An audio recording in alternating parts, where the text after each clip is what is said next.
దేవుని నామము ప్రకటన చేయబడాలి. యేసయ్య కోరుకున్నది ఏంటంటే అంతటా అందరూ మారు మనస్సు పొందాలి. అంతటా కూడా లోకమంతటా ఆయన సువార్త ప్రకటించబడాలి. ఆయనది కోరిక. ఆటోమేటిక్గా లోకమంతా సువార్త ప్రకటించబడుతుంది. దేవుని యొక్క మరి చిత్తం ఎలా నెరవేర్చబడుతుందంటే, ఇప్పుడు మన గోగుంట్లో కొన్ని సెల్ ఫోన్స్ ఆ నెట్ సరిగా పనిచేయట్లా. కొన్ని పని చేస్తున్నాయి, కొన్ని పని చేయట్లా. రాబోయే రోజుల్లో ఒక ఫోన్ వస్తుంది. ఆ ఫోన్కి నెట్తో పని లేదు. డైరెక్ట్గా శాటిలైట్ నుండి ఆ నెట్ కానీ ఇంకా దానికి ఛార్జింగ్తో పని లేదు. చాలా కాలం అది ఛార్జింగ్ వస్తుంది ఒక్కసారి. అలాంటి ఫోన్స్ వస్తున్నాయి. ఆ ఫోన్ వలన ఉపయోగం ఏంటంటే అడవుల్లో కూడా సిగ్నల్స్ వస్తాయి, రిమోట్ ఏరియాలో కూడా సిగ్నల్స్ వస్తాయి. ప్రపంచం అంతా కూడా ఇక ఫోను రావట్లా, సిగ్నల్స్ రావట్లా అనేది ఉండదు. ప్రతి చోట ఫోన్ పనిచేస్తుందట. ఈ అనేక మంది ఆ విషయాన్ని తెలియజేస్తూ ఉన్నారు. అదే గనక జరిగితే ఈ లోకమంతా కూడా దేవుని సువార్త ప్రకటించబడినట్టే.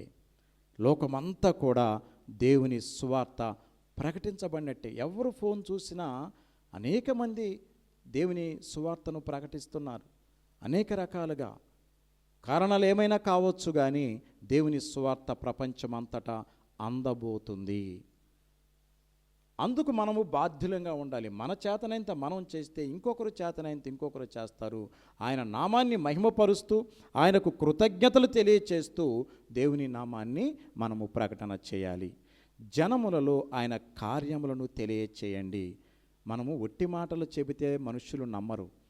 దేవుడు నా పట్ల ఈ కార్యాన్ని చేశాడు, నా బిడ్డను ఆదుకున్నాడు, నా భర్తను ఆదుకున్నాడు, నా భార్యను ఆదుకున్నాడు, నా కుటుంబానికి కావలసిన మంచి స్థితిని దేవుడు ప్రసాదించారు. ఎందుకు నేను ఈ మాట చెప్తున్నానంటే, నేను ప్రార్థన చేశాను కాబట్టి. దేవునికి ప్రార్థన చేయకుండా మన ఇంట్లో మంచి జరిగితే అది దేవుడు చేశాడని మనం అంటామా? మన కుటుంబంలో ఏదో ఒక మంచి జరిగితే ఫలానా ఎమ్మెల్యే గారు, ఎంపీ గారు, లేకపోతే ప్రెసిడెంట్ గారు, లేకపోతే మినిస్టర్ గారు చేశారని చెప్తామా మనం?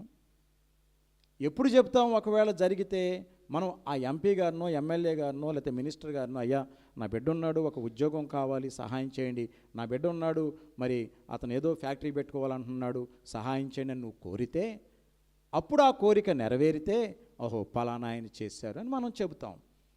మనం అడగకుండా పలానా వారు చేశారని ఎందుకు చెప్తాం? మనం యేసుక్రీస్తు ప్రభు వారిని నువ్వు అడిగావు కాబట్టి. నువ్వు అడగకపోతే దేవుడు చేశాడని చెప్పాల్సిన అవసరం లేదు. నువ్వు అడిగిన తర్వాత దేవుడి నీ జీవితంలో ఏమైతే కార్యం